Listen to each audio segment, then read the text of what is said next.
Hey, good morning, everyone. It's Anne Manera, and welcome to today's live color along. Today's Wednesday, February 13th, and we are coloring today in the Fresco style. So today I've been looking forward to this color along since I created this book, and today's color along is going to be focusing on artists during the Renaissance period. And we're coloring a page in the Fresco style of coloring, and we're just going to learn about these artists from the Renaissance as we color this candles page. So let's find the page first of all, and we're going to kind of simulate what a fresco style painting is. We're going to talk about what fresco style painting is. We're going to take a look at some different paintings from the Renaissance, paintings that you probably are very familiar with. And for those of you that have the Color Along Volume 11 book and that are in the private Facebook group, then you will have received a PDF of this fresco style little booklet. And hopefully everyone was able to get that PDF, be able to download that PDF, take a look at it. And I'll be referring to it kind of off camera type thing, but want to kind of keep it as a perk for those people that have joined the Color Along Volume 11 group.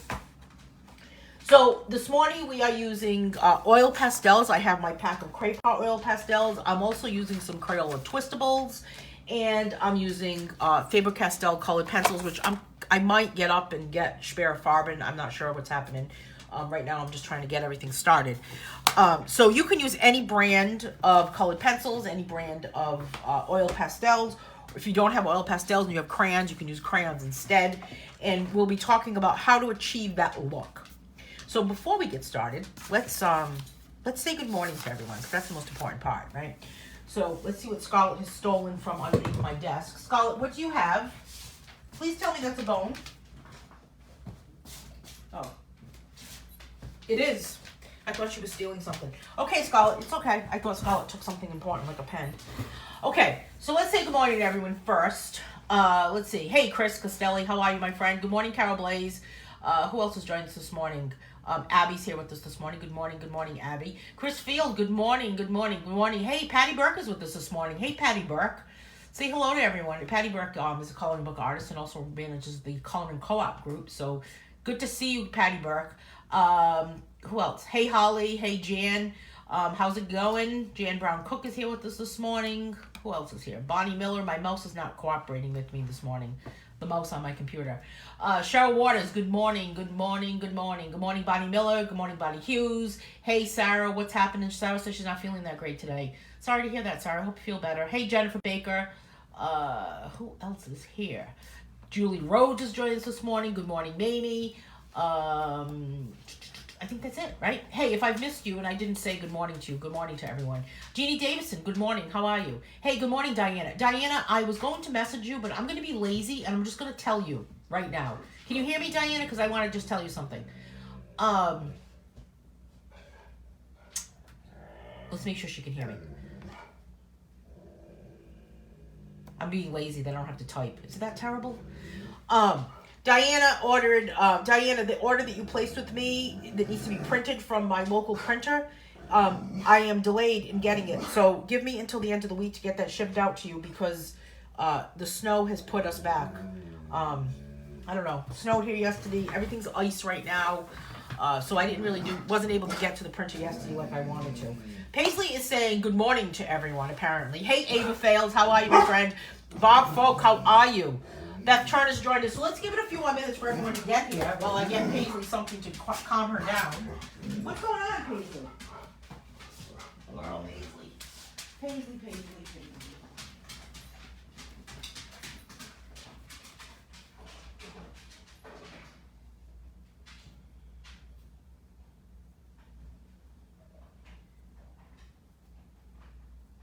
Here you go. Okay, all dogs go lay down.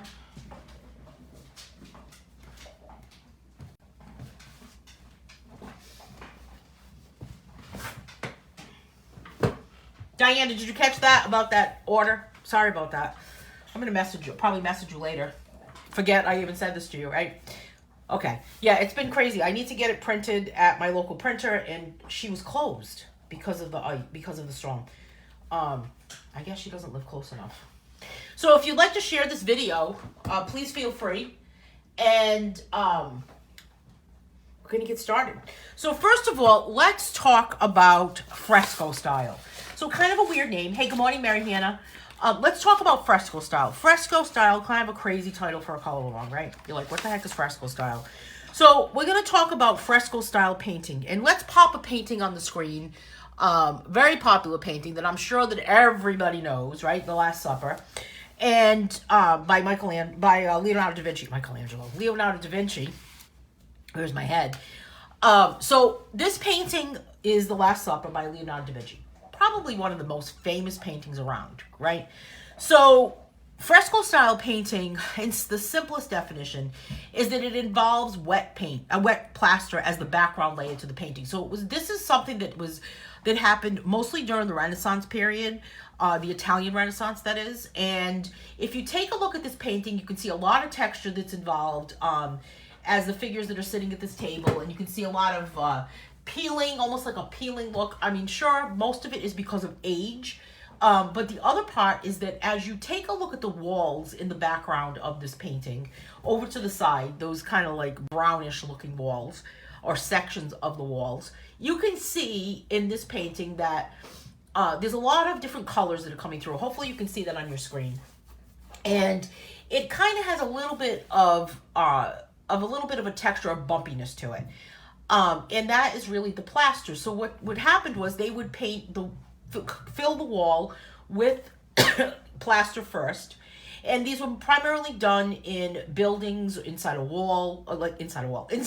building on a wall, inside a wall. Or they were done on the outside of a building.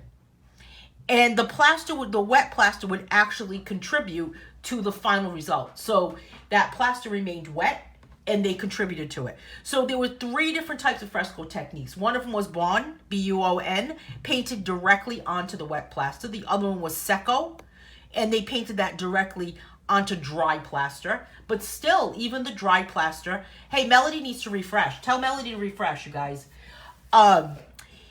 Painted directly onto the dry plaster, or mezzo, which was painted directly onto almost dry plaster. So all of that contributed to it. Now, if we take a look at this other painting, let me see if I can get this to pop up on the screen. Very high tech, right? If we take a look at this other painting, which is the close-up of a man's head, and this one was, this is a copy of the head of Bramante. You got it now, Melody? Okay. And this one is from Raphael's School of Athens. This was prepared for a demonstration of fresco technique. So this is not from a famous painting.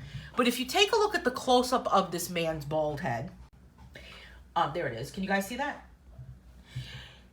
Look at the texture that's created in the image. Look closely at the pits and the variations in the surface of the painting. You know, it's funny because the walls in my house have these pits. Because my house was built in like the 1920s. I can't even believe it's going to be like 100 years old. And the plaster, some old houses, if you have a house that's a really old house, it will have horsehair plaster. So the walls are not sheetrock. So it's not smooth. So instead it has these pits. And a lot of people don't like that look to it. But, you know, to me, it's okay. I mean, it's painted on top. I can kind of see those pits. Maybe I'm just used to it. But you can see those different pits that are created on the variation of the surface of the painting. And then look at the variation of colors that are throughout the painting. So if you take a look at his head, just above his eye, just above his eyebrow, you can see that that's a lot lighter than maybe between his, like right above the bridge of his nose. So when you take a look at that, that was all created with that wet plaster. So as you add that wet plaster, you can imagine the plaster being white. I mean, imagine it's like adding frosting to, it's like frosting a cake. Let's think of it like that. Frosting a cake, you frost it all with white frosting. You go to add some color. If you were to smear that with a knife onto the cake, it would probably take your maybe blue icing and make it a little bit lighter. So kind of think of it like that. There's plaster that's kind of like the icing on the cake that's on the wall of the building, and the artist is working directly onto that wet plaster. Or they're working onto a dry plaster. But the key here is that they're paying attention to the variation in color that the paint is the plaster is creating with the paint, and they're also paying attention to the texture that's being created. So those are the two key parts of fresco painting. So for today, we're going to work on this painting, this coloring page in Color Along Volume 11. That's originally from Tiny Crowds. But this painting, this coloring page, we're going to simulate that look, that fresco look with this. And the best way to do that is to use a coloring product that has a thickness to it. That will create some sort of thickness on the actual page. So I'm going to use oil pastels. I'm also going to use some crayons. I have Crayola Twistables with me. And I'm also going to use some colored pencils. So I'm going to take care of the background to pretend that that's kind of a wet plaster, because I can't put wet plaster right on my coloring page, nor would I want to. And we're going to create that look that's back here. And then I'm going to contrast it with some colored pencils here, but still trying to create that pitted look with the colored pencils and with the pigment of the pencil. Any questions so far before we continue on to this coloring page? Any questions so far when it comes to fresco or any of the artists that are in the Renaissance period? The Renaissance period in art history is probably my favorite period of art. I could probably talk to you about it for hours and hours and hours. The other time frame or the other period through art history that is really dear to my heart is the Baroque period. And a lot of those paintings had a lot of energy through them. A lot of them were painted with a lot of religious figures throughout them. And there's just a lot of energy through all of them. I mean, I can see them kind of in my head right now. A lot of different artists like Caravaggio was one of them that just really captured a lot of energy within that painting. You do have twistable. Yeah, they're for the kids, right? But use them anyway. The kids won't know. Just don't tell them, Abby. So we're going to apply dry medium. So we're going to apply dry because oil pastel, crayon, that's dry. Colored pencils, dry. And then you can use colored pencils. You could use chalk. I mean, you could use chalk pastels if you wanted. But just remember those two key points here. We want to make sure that our background looks like...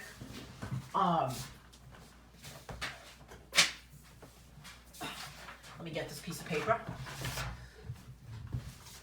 We want to make sure that our background, here's an example of what I've done, okay? So this is one that's kind of started. I never usually do this start and then finish, right?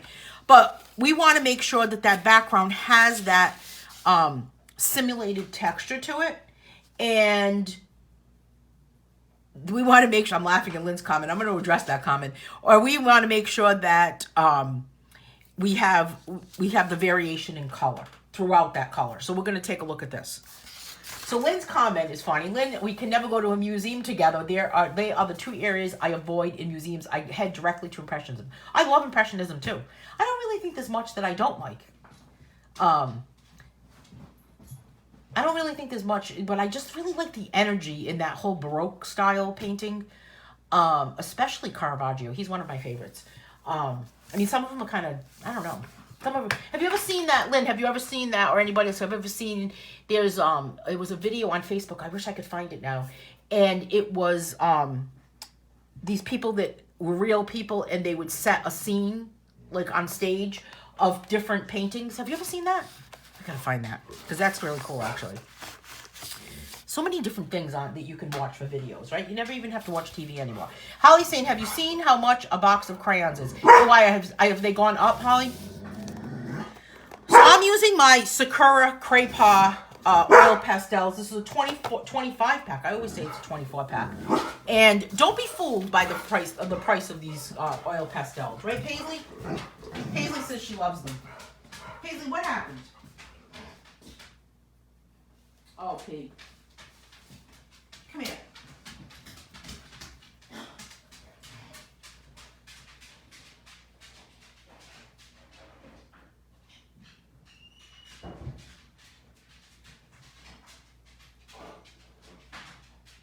Here.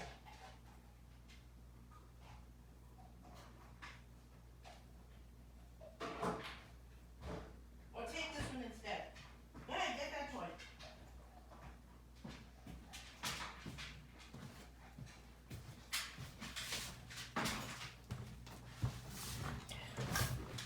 A box of 64 is about $3, Beth is saying. Isn't that cheap? That's cheap, right? I think that's kind of cheap. So these Sakura Craypa oil pastels, don't be fooled by the price of this, because these are pretty cheap too. These are like $6 or something. And people, last night I was watching Jerry's Autorama. Oh, thanks, Abby. Last night I was watching Jerry's Autorama every Tuesday evening at 5:30 p.m. They do a live video. And last night they were doing a drawing demonstration. Anyone happen to catch that? And they were talking. She made a really interesting comment that I totally was in agreement with. Was that she said that just because a product does not have, and I'm paraphrasing, just because a product does not have a high price, or just because it has a low price, doesn't mean that it's not that good. And just because a product has a high price doesn't mean it's great.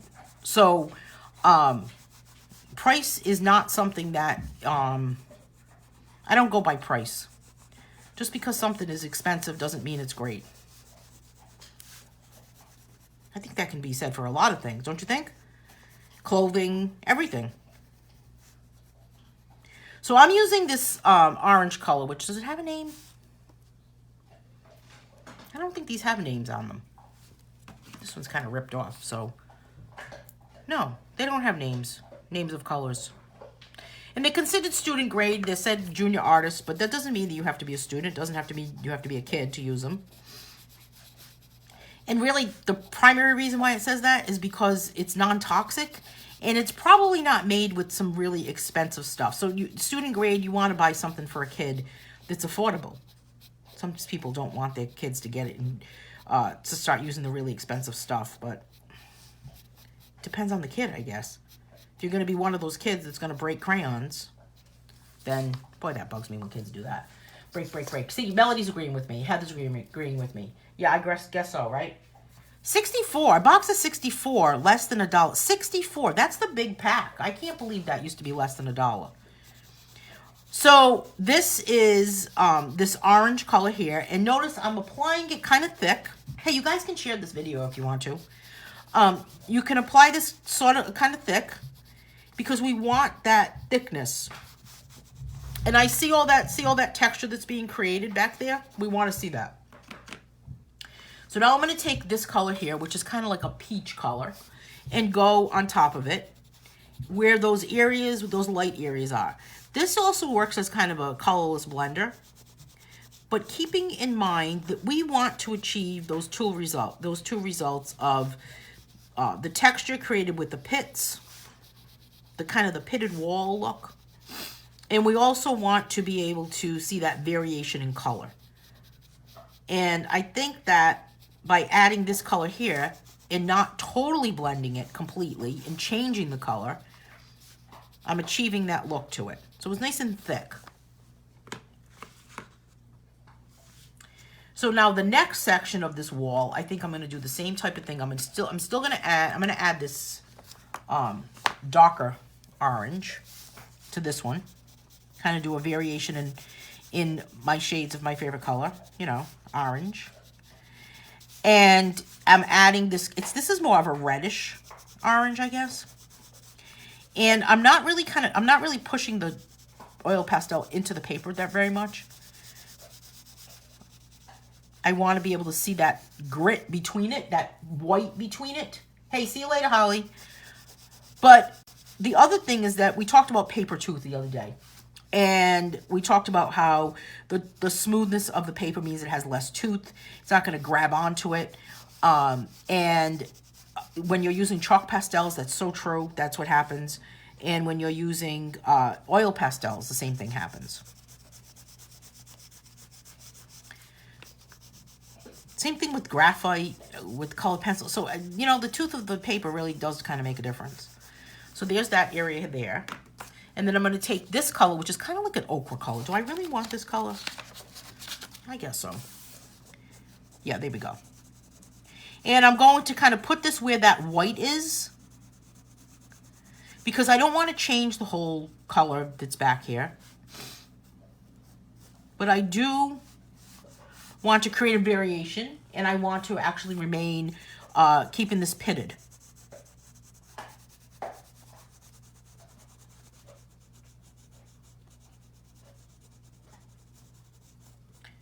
So for those of you that have that PDF packet, there's some links in there that you can take a look and look at some other paintings that are painted in the fresco style, and take a look and kind of browse around.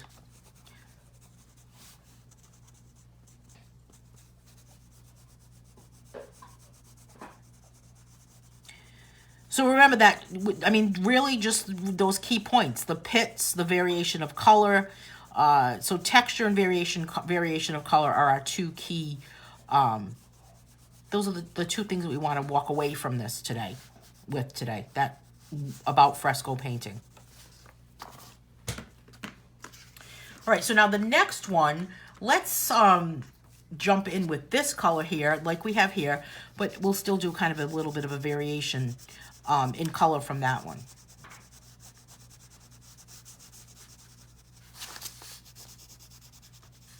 So what is everybody using today? Is everyone using oil pastels? Is anyone using crayons?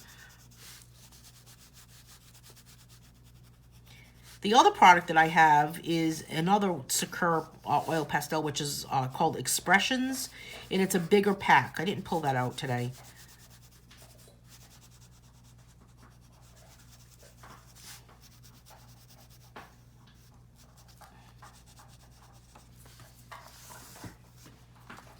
Hey, Cindy Lamb.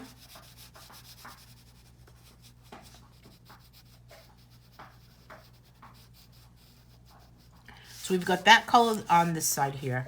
And now let's still add some sort of variation. We use this ochre color for the middle. I'm going to just kind of wipe this off a little so it doesn't have that other color.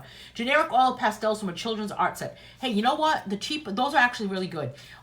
Chris is using Moped pastels. I have those also. Abby says, watching hard to walk and chew gum. Put this ochre color here in this corner. Yeah, and you know, a lot of people just watch the color alongs, like Abby is saying, and then, or they play around with the page that's here, and then they go back and watch the replay, and they either color along with the replay, or they go back and use the second page in the color along book, because there's 2 copies of every page, so that you can actually do that. So see that variation in color there? Now for this one, I added that ochre color there. Now I'm going to go back and add this red-orange color. And look at the difference it makes compared to here. Because this is what I did here and here. Oh, Miss Paisley. And I'm going to just kind of blend this a little bit. Just kind of, not that much. And I just kind of push it in with my fingers. Pentel oil pastels. Oh, that's a good product.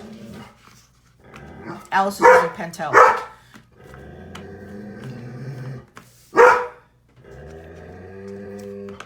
Now for this one on this side right here, I'm going to use some yellow, and then I'm going to put orange on top of it. What's the matter, Paisley? You lost it again? Scarlett's always taking her toy. Thanks, Chris. Chris says, I love your books. Thank you so much.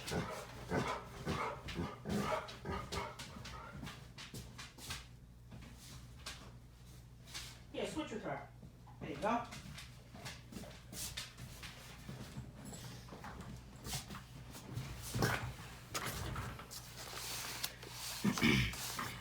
Hey, Tammy Lester.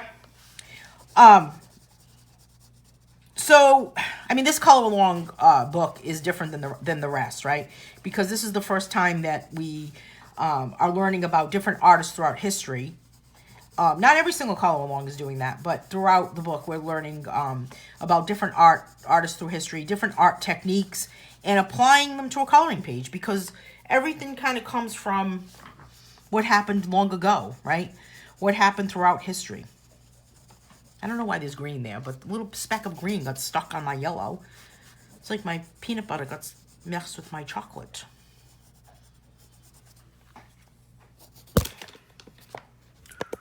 Whew. Sorry about that, you guys.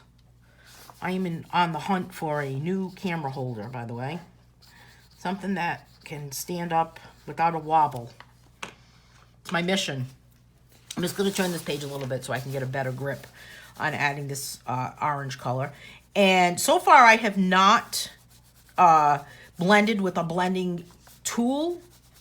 So for this one, I think I'm going to, just to kind of create a little bit more of something here. So here is my kind of a deeper orange on top of the yellow.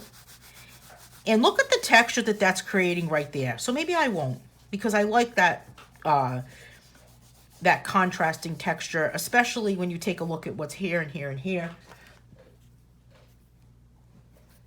PB and chocolate. Remember that commercial when they bumped, when the peanut butter and the chocolate bumped into one another?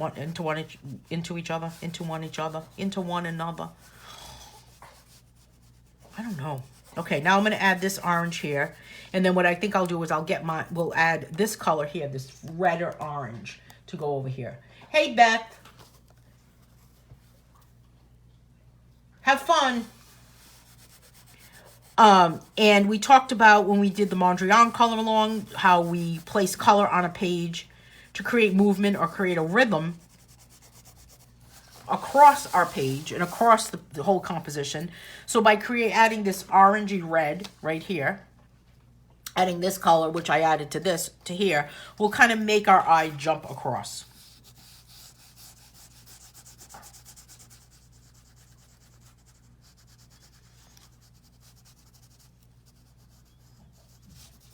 So we'll add this reddish brown, reddish orange color on top of this. And I don't want it to be exactly the same, but certainly allow those pits to come through, the variation in color, to simulate that kind of that fresco look. So let's take a look at this guy's head again and see those pits that are actually being created, that variation in color. Let's kind of like check in to see if what I'm doing is actually happening, right? And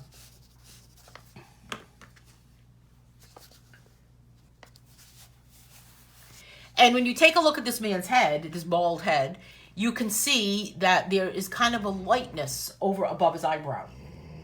And there's kind of a darkness above maybe the bridge of his nose. So I'm going to take some white next. And you can see those pits, right? You can see those little pits. Boy, is that getting blurry. And you can see those little pits across his head. So let's take a white pastel, which is really kind of like a little dirty, but that's okay, because the tip of it's okay. I'll take some white, and I'm going to just kind of add a little bit of white throughout here, just to kind of create a little bit of a whiter area. No rhyme or reason on this one. I mean, clearly in that man's head, it's kind of like where the head would just, where like the light source would be. Carol is asking, do you use a fixative / sealer after using the oil pastels? I don't. And I don't because oil pastels will cure onto the page. So when you use an oil pastel, it kind of cures. It's kind of like using oil paint. How it cures, it doesn't dry.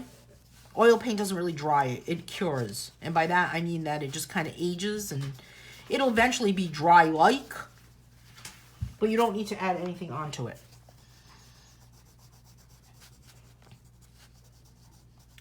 You know, you could also get the same effect with gel crayons. And the reason why, Carol, you reminded me of that is because the page that you had done of these candles kind of reminded me of that, of a fresco style. And I think you used gel crayon, didn't you? And I'm just going to add a little bit of white here. Maybe kind of blend it in a little bit with my fingers.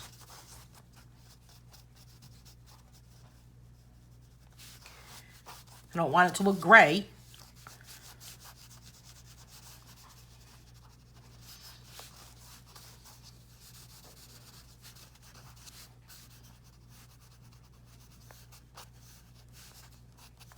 And then a little bit of white here.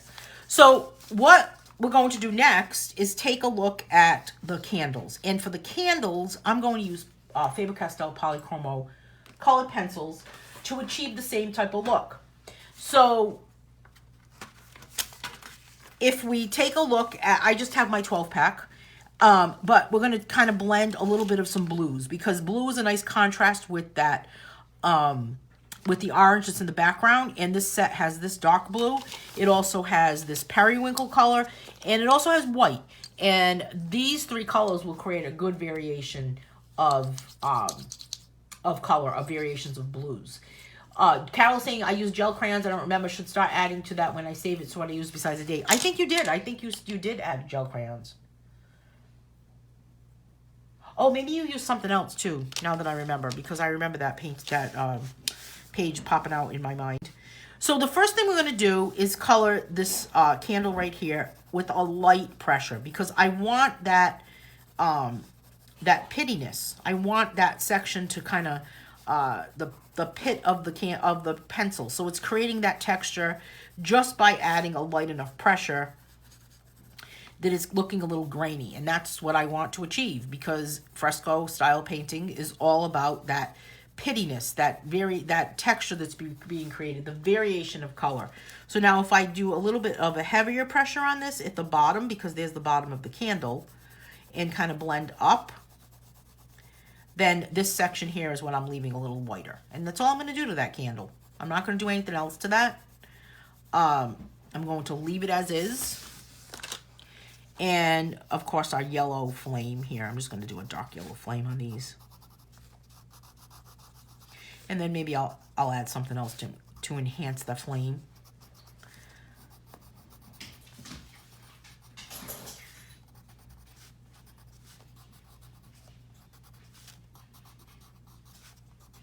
So there we go.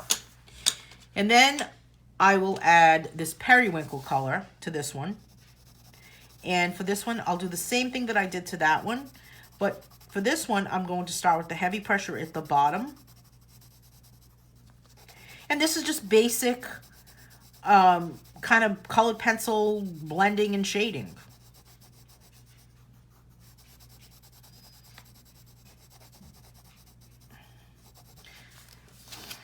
So my placement of where I'm going to put these, sorry about that wobble. And this one I'm making a much more heavier pressure here because it's between those two candles. Bonnie, yay for periwinkle. Can you tell that periwinkle is Bonnie's favorite color?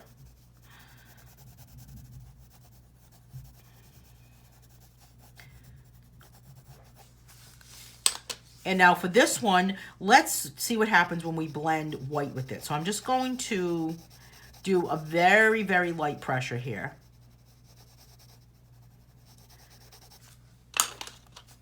And then I'm going to add white. Look how creamy the white makes it.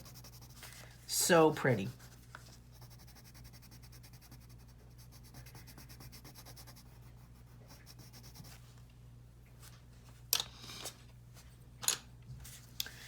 Again, let's pull the same color here. Why not, right? So I'll go a little bit of a heavier pressure and then we'll add that white. But it's still kind of keeping the graininess there, which I really want to maintain that graininess. And now I'm going to add white to this. So look how much that's even creating a different color. So just 3 pencils, 3 different colors. White, periwinkle, aka Bonnie's favorite, and that darker blue. I don't really know if that's really called periwinkle, is it? Ultramarine. It's called ultramarine, Bonnie. You're going to have to rename it. So there's kind of that placement of white also. Put a little bit of white up here. Add a little bit of white in that one. And then let's see what kind of fun we can have with the periwinkle. I need to sharpen this though.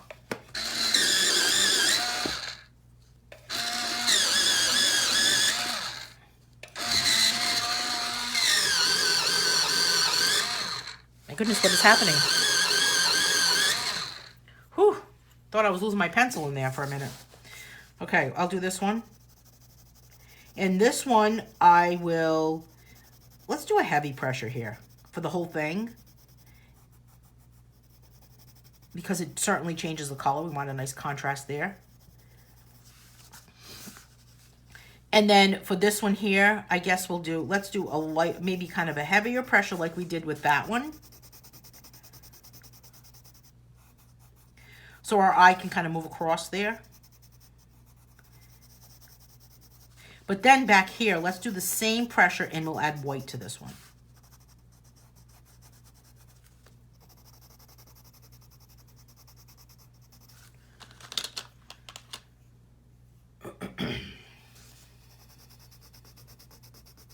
And that's really kind of creating a different color altogether. It's almost a grayish color, isn't it? Hey, let's try mixing this blue color. Let's give this a sharpen. My pencil sharpener is just in a really bad spot today.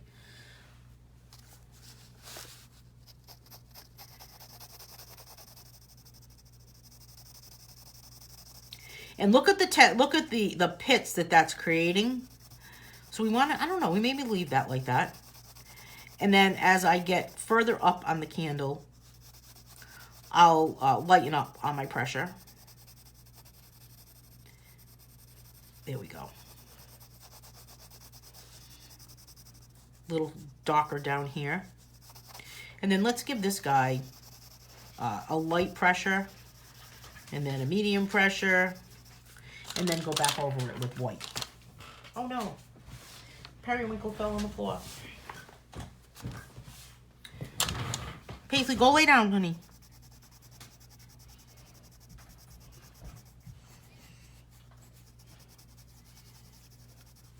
I gotta sharpen this one a little bit.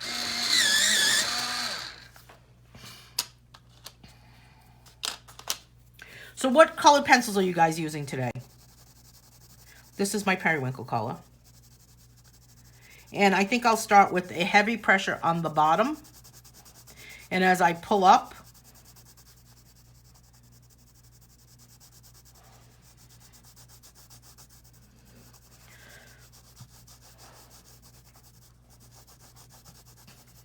kind of lighten up a little bit. And maybe just add a little bit of white here at the top, halfway down.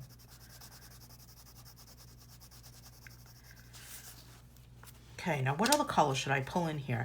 I like this color here, so let's put that right here. Dark color here. I'm tempted to leave the candle part of it white, but not really sure. That's a good one right there, nice and dark. I think I actually want to darken this one up a little bit.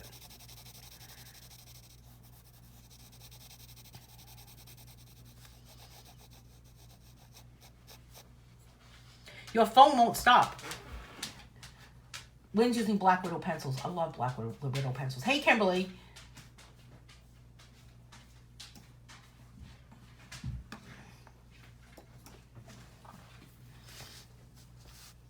And for this one, I think I'll kind of do just a light pressure, and then I'll add a little bit of white.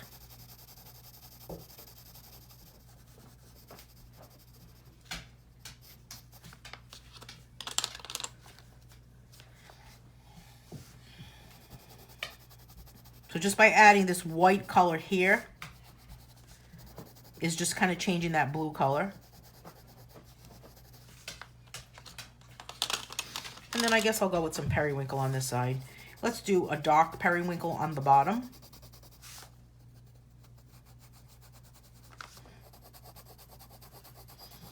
So it's kind of a limited palette as far as the colors we're using. We're not using too many colors.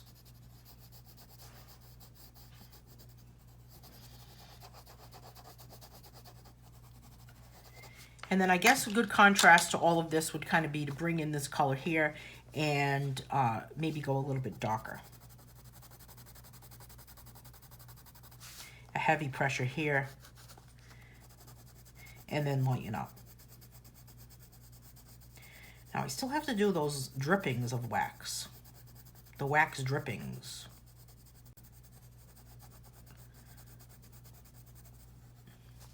And I kind of feel like it should be maybe a contrasting color to what's there. So what I'm going to do is use this color here, this blue color, just to kind of give it a little bit of a shading there.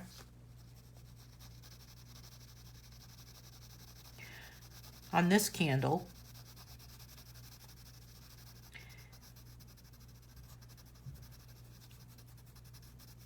But keeping in mind variation of color, texture that's being created.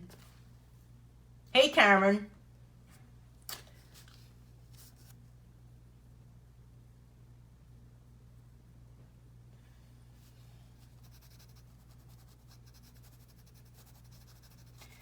And then I guess here too, we'll do the same thing that I did to that one, starting with the heavier pressure here and going up.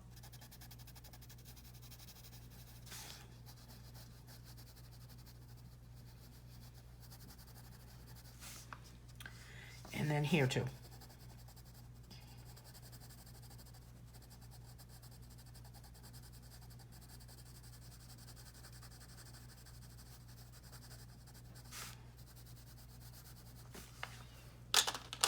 Then I'll go back to my periwinkle.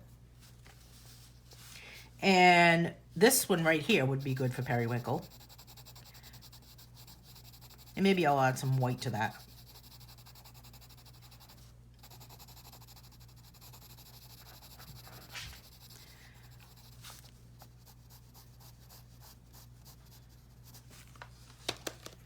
Add a little bit of white here.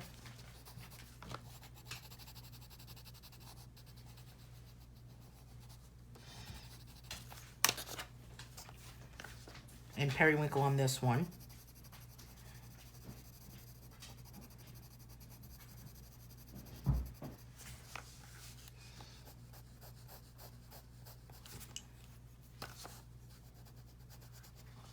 This looks really amazing, Bonnie is saying. I would not have known what colors to use. Well, you know what, Bonnie? I talk about this all the time. I think I did a blog post about this, about, hey, what color do you use, right? Think about just what you're wearing, you know, like what colors you wear together. I mean, I don't know, like are you someone that wears a lot of color? Do you just wear black all the time? Think about maybe the colors in your house, the furniture you've picked, the curtains for your walls. I mean, this is just really just a basic contrasting colors of blue and orange because they are opposites. And I'm going to put together some sort of a webinar type thing about creating color palettes. I'm kind of working on it in my head right now. It's in my head stage right now. So I'll be putting that together. How to create color palettes based on what's around you, you know, based on what's there. I always am interested to see what color there are for cars.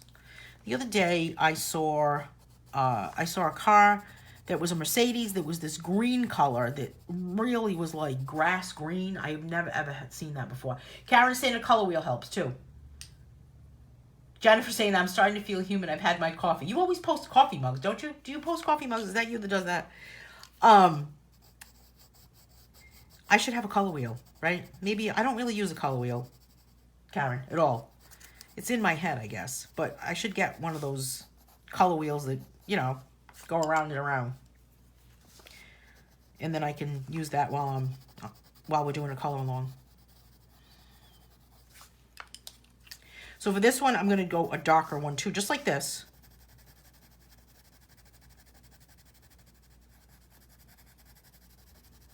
But you know what the other thing too is, there's really no right or wrong as far as what color you should use. There's like completely no right or wrong. There are a lot of color palettes online. There are.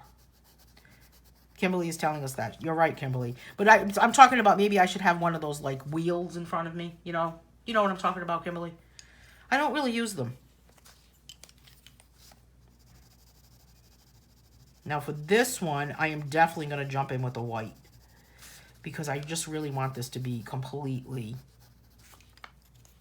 a different blue than what's there.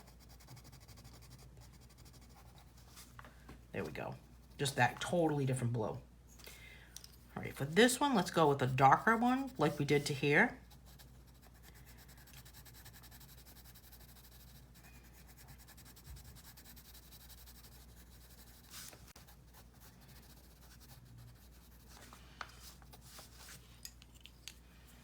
And this one too.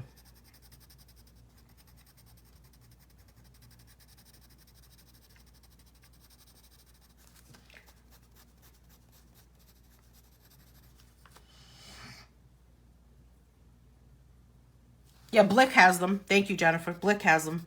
Blick.com has them.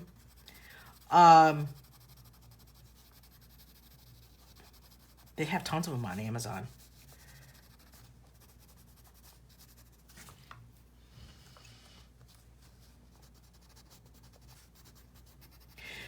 I'd like to see what we can do to create our own color palettes, maybe to just kind of go back. Because it's nice to flip around the wheel, but what can we do to actually create our own? And we're going to put something, I'll put something together where we can actually spend some time doing that.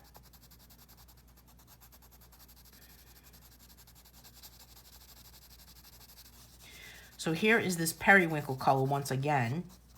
Periwinkle always seems to come out of hiding.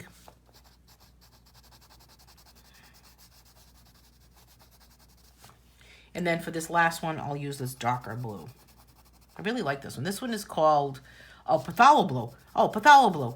Whenever you see Phthalo Blue or Phthalo Green, it's kind of like the base color of blue or green. So if you were going to use this, if you had just primary colors, red, yellow, and blue, and you wanted to mix to make other colors, then Phthalo is what you should choose for blue. So it's like the truest of the blue. Phthalo green is the truest of the green, although green is not a primary color. Green is a secondary color, but thank you, Abby. Coming from Abby, whose coloring pages blow me away, by the way. Whew. Abby. Oh my God, Abby. Have you guys seen Abby's coloring pages? This is what I love about, and I mean, I'm not just like kind of singling one person out here, but let me just say that what I really love about when I see something that Abby has colored, not only is it nice, is it awesome to see the blending and the shading that Abby's created, but the other part is that it's really amazing to see your use of color. And the use of color that you choose for example, hair. Like there was one that you colored the other day. I know you did one that had purple hair. It was for a challenge that you had told me. But I know that there's other ones that you had done that were not for a challenge, but you just simply chose to use that color here. That's the part that really amazes me. The other part is the color choices that you put together. Purple and green, great combination of color. Blue and brown, great combination of color. So really, you have a good grasp on the color wheel, on what color should go with what. So yeah, she has some gorgeous pictures, doesn't she, Heather? Unbelievable. So, I mean, I don't know if it's what you're coloring that's helping, of course, because you're coloring those people. I'm using this brownish color, which is actually called burnt ochre. And I'm going, starting a little bit darker here in the corner and closer to the candles, because it's like as if the light wasn't there.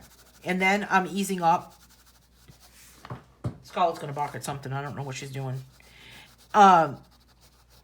And then I'm easing up as I get closer to the bottom. And then I'm going to go back in with this walnut brown color and kind of darken it up, because I want it to have a heavy bottom. I want it to have...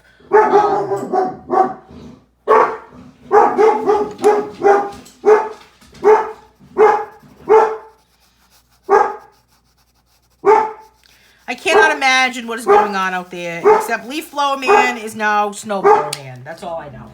Or Shovel Man. Let's go see what's happening. Hang on.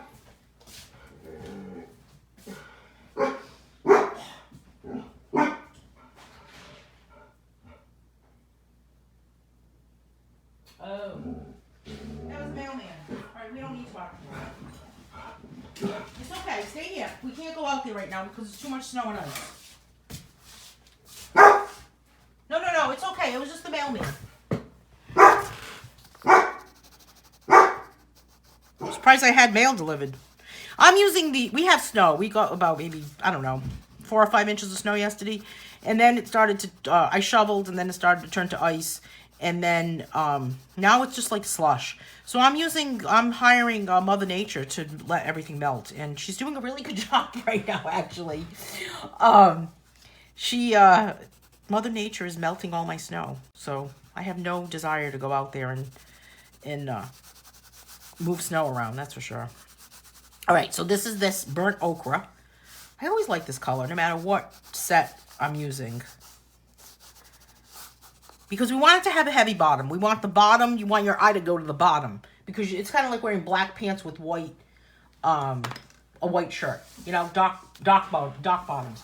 Abby, you're right. We all do a beautiful job. I'm sorry. I didn't mean to put you in the spotlight. But, you know, every once in a while, you just have to kind of like say, oh, my God.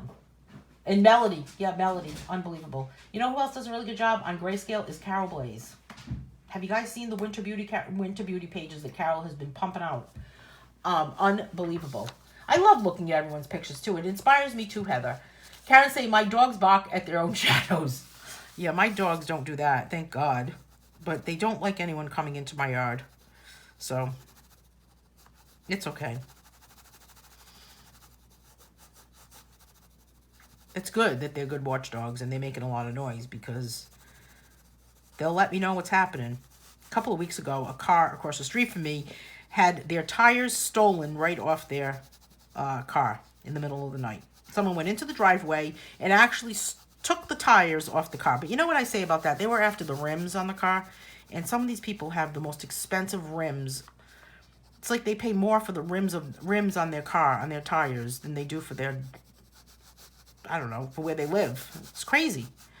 And, yeah, they just kind of like stole the rims right off the car. Left the car on blocks. My golden years ago, I was thinking we were talking about your golden years, Abby. Abby saying, my golden years ago balked at a tree across the street when she covered them. Lynn is saying, Mary has been doing a lot of nice grace. Oh, that's right, your chickens. They are awesome. Awesome, awesome, awesome. You're not coloring anything else except grayscale now, Melody? Hey, here's the thing I like about grayscale. Grayscale, I think, teaches you to blend and shade on a subconscious level. That's my theory. I don't know if it's true, but that's my theory, is that if you can color grayscale and you can follow along with where the lights and the darks are in the photograph, then when you finally color a page like this, a line drawn page, then you'll be able to actually know, hey, look it, maybe if this was a grayscale page, this is where underneath this candle, there would kind of be a little bit of a shadow. So I think that grayscale helps. So if you have never tried grayscale, try it just for that, you know? Try it just for the simple fact of learning how to blend and shade, maybe kind of learning where you should blend and shade. I don't know. What do you think about that theory, Carol? Melanie says, I think everything else is boring. It's okay. Boring, boring. That's something like you would say when you were 5, right? There's been a lot of break-ins in my neighborhood. Never had that before, Karen saying. Yeah, same here. It was crazy.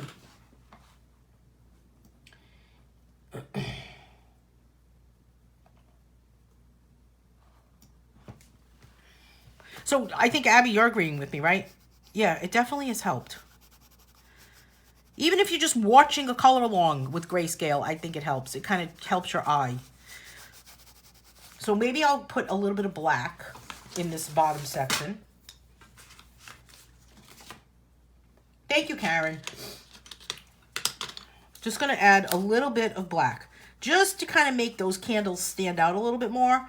To make it look like they're standing on something. But I don't want to outline it. Because that would be boring. I'm going to use that from now on today, Melanie. I'm just going to say stuff is boring. My niece says that all the time. Boring. She'll all of a sudden like make an announcement. She's a kid. I guess you can say that.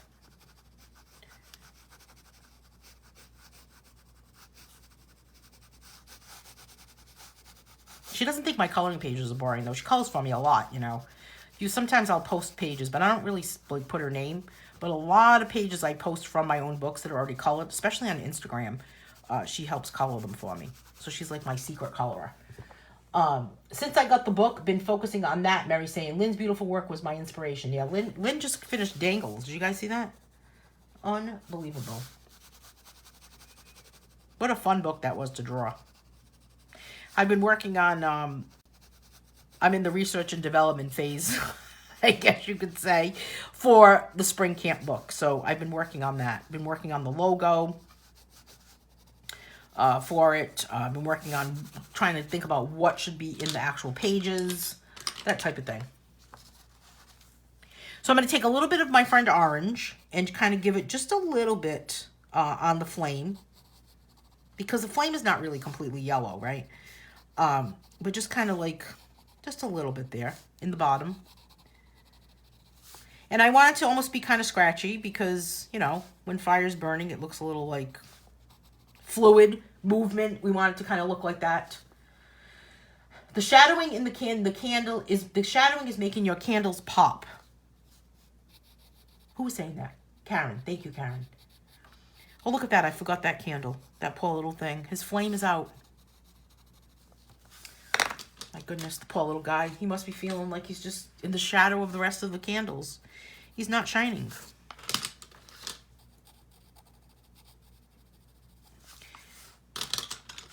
Okay, now the only thing I'm going to do is kind of take a look. Do I need to add some more white to anything? Or do I need to add some black maybe to the bottom of these candles? Maybe just a little bit here. Just to kind of get more, just a darker section. Even here. So again, today's color along is all about fresco style painting, and from the Renaissance period, and the most famous painting of all time, Leonardo da Vinci's, I don't know why I keep calling it Michelangelo, but Leonardo da Vinci's Last Supper. And all fresco is about painting on wet plaster, dry plaster, or almost dry plaster, to achieve really two key parts of it, which would be the texture that's being created and the variation of color. And we used oil pastels in the background so that we could achieve that kind of like simulation of wet plaster, because we weren't going to put wet plaster inside our coloring book. And then we used colored pencils in the bottom section for these candles to achieve a variation of color and that texture that's there, like that was created right here. So I hope that's visible here on screen. And again, here at the bottom, for the bottom section, colored pencils and just kind of adding a variation in color or of color across. And we stuck kind of with a limited palette by using just shades of orange and kind of an ochre color, and then jumping into here with these Faber-Castell polychromos and using only 3 shades of blue. And then I jumped onto the bottom with some burnt ochre and some walnut brown and black. Mary's saying, thanks for the orange tip, Anne. I was using all yellow for flames. Yeah, I mean, think about what color the flame would be. Look at fire. You know, I mean, unless you're looking at like a flame from a gas stove, then it's blue, right? Chris is saying, same idea could be if you put gesso on the page first. Yes. Yes, you're right. You could. You could gesso the page. And what Chris is talking about is gesso is actually applied to a canvas. You can kind of treat the canvas first. It's almost like a primer. And it creates kind of a base for your page. Sometimes you can put that on the actual coloring page. Some people do that, actually. Some people spray the page with a fixative first and then color atop of that to give a little bit more tooth. The other thing that will happen there is the gesso or the fixative would create a little bit more tooth for your page.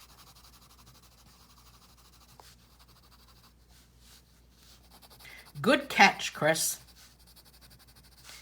Okay, so this is my finished page. I'm not going to do anything else to it. I'm not going to blend anything back there. I like how the Craypas oil pastels did their own sort of blending and create that look to it.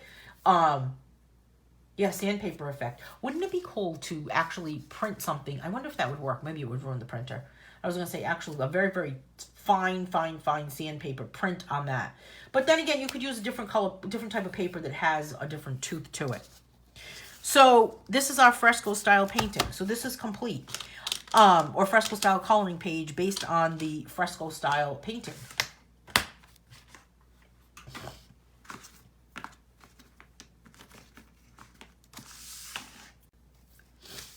So,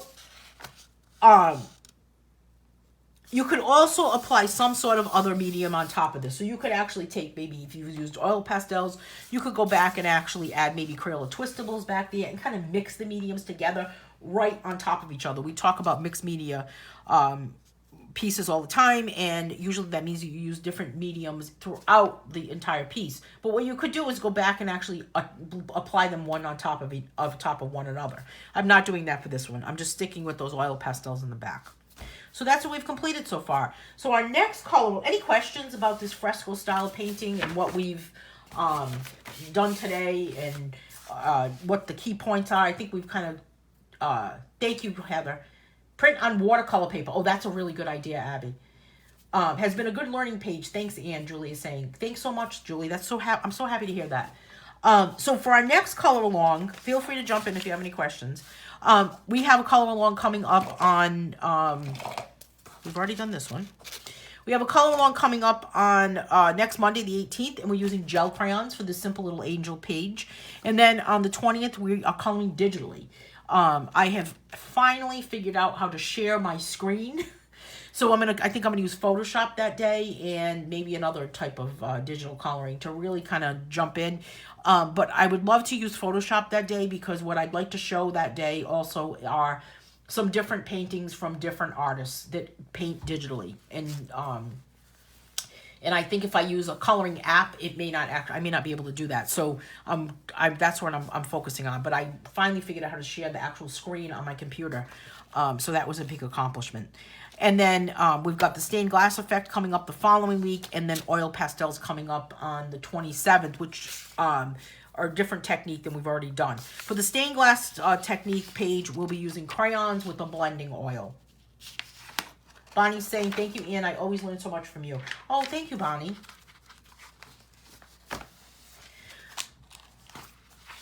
So this page will be, if you're watching the color along today and you don't have the color along book and you really want to just kind of get involved with this page only and test out what this is like, you can take a look at the description in this video and you can get a page on my website, a single page. Good to see you again too, Kimberly. I'm glad that you're back into coloring. Yeah, the stained glass effect we did the stained glass effect in camp, right? We'll be using gel crayons. I have Moped gel crayons. Talk about texture being created. I'm trying to find that page. I can never find the page, right? You would think it would be organized, but it's not.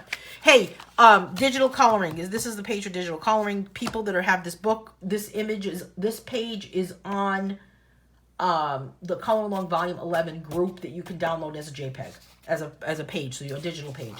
Mary is asking, are gel crayons and gel pens the same? No, they are not. You know what? I will show you the gel crayons. How about that before we go? This is the page we're going to use for gel crayons. I'm going to show you what the gel crayons are.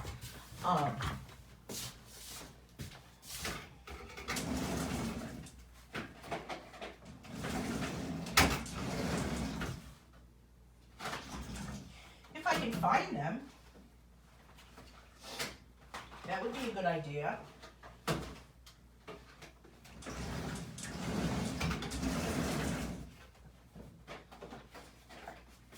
Oh, no, those are not them.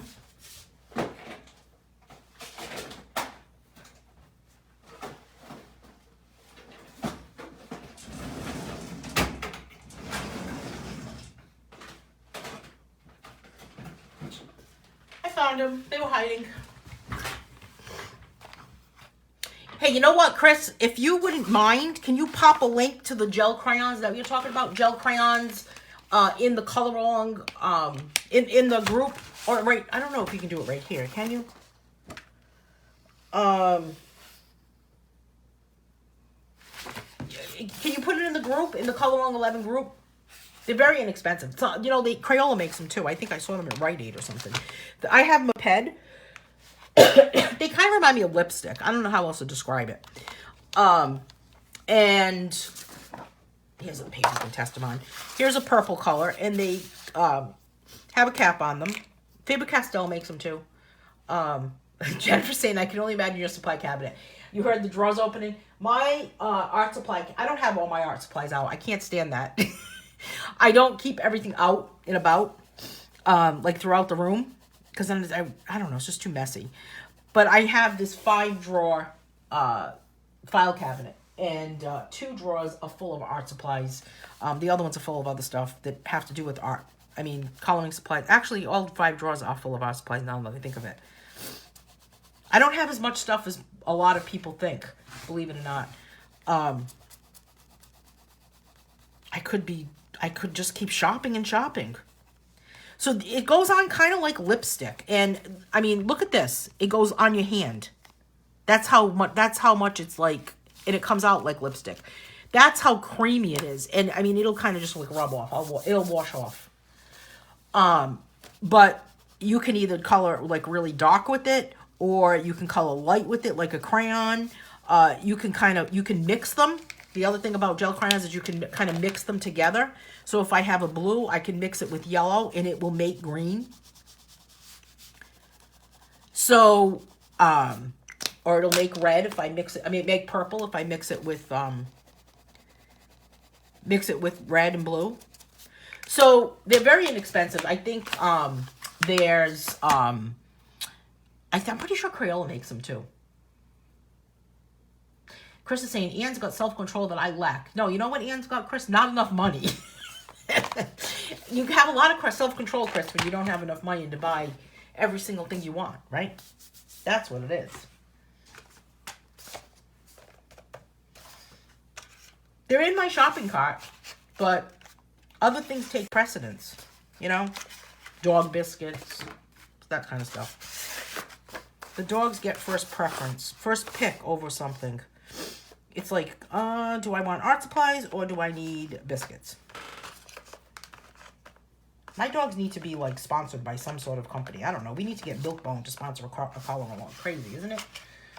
They're very, very creamy. Extremely creamy. Abby is right. So, and they're non-toxic. They're washable. I mean, they kind of stain your hand a little bit. I don't know if I would eat a sandwich after putting this on my hands. It would probably get on the bread.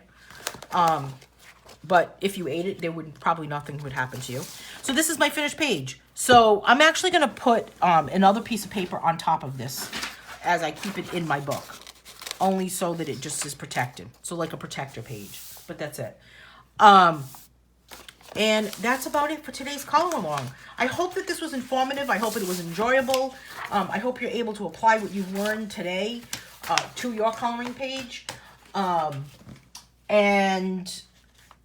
going to just kind of dress that angel up, I guess. So, any questions? Okay, my friends, thanks for joining me today. This was a blast.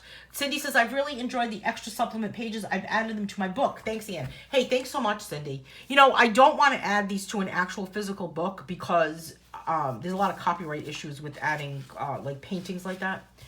So that's why I have not added them to the book and I'd rather have had them as a PDF supplement. But, I mean, I just kind of keep them in a folder with my book. There is no PDF packet for the next color along. I will have a PDF packet for digital coloring. So that will be the next PDF supplement packet. Hey, thanks so much, everyone. Have a great day. And I'll see you on Monday.